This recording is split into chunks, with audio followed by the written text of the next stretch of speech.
जिसको बोलो मैं केवल ज्ञान हूँ, यही धर्म है।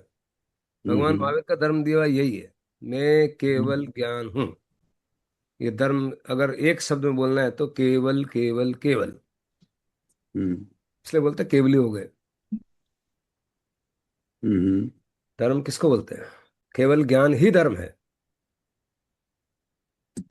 तो अधर्म क्या है? केवल ज्ञान के ऊपर जो भी हमने प्रतिक्रिया करी वो सब अधर्म है।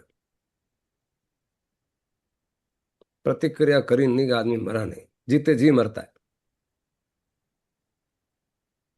हल निकल सकता है। हल का मतलब समाधान, समाधान का मतलब सम। दोनों एक हम्म। जैसे हो जाएंगे तो सम हो जाएगा।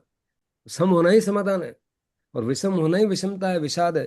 डिप्रेशन का मतलब विषाद, विषाद का मतलब विषम, विषम का हम्म। मतलब विभाव। हम्म। डिप्रेशन का मूल कारण क्या है? विषमता है। विषमता का मतलब वो कुछ बोल रहा है, मैं कुछ बोल रहा हूँ। विषम संख्या किसको बोलते हैं? जिसमें दो का भाग देते हैं तो कुछ बच जाता है। जो नहीं बचता है वो सम, जो नहीं, जो बच जाता है वो विषम। नहीं बचता उसका नाम क्या? अरहत। अरहत का मतलब अरिहंत। अरिहंत और सम एक ही चीज है। हम्म। समझ में आया? तब समझ में आएगा नमो अरिहंताणम क्या होता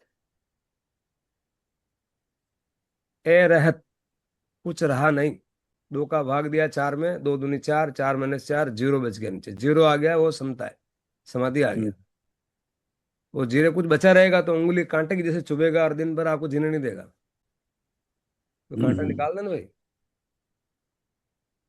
पूरा पूरा भाग दे दो बस। पिंकी कभी समझ में आया कि समय क्या होती है? नहीं तो आया ना। हम्म। अभी आया? नहीं आया। ये रोज ध्यान में उतरते वो समय का है, शुद्ध समय का है। और उसमें छहों आवश्यक आ जाते। कर्मी भनते, आज्ञा ले रहा हूँ, स्तुति कर रहा हूँ। क्योंकि पता ही नहीं है आत्मा क्या है। केवल ज्ञान बंद हो गया। हो सकता है कि 24 घंटे वाला केवल ज्ञान इस काल के प्रभाव से नहीं हो सकता है। ऐसा हो सकता है क्योंकि आदमी सुलझता है एक कदम और उलझता चार कदम, फिर सुलझता है एक कदम, उलझता चार कदम, ऐसा हो सकता है। पर कोई ठान ले तो कोई रोक नहीं सकता भाई।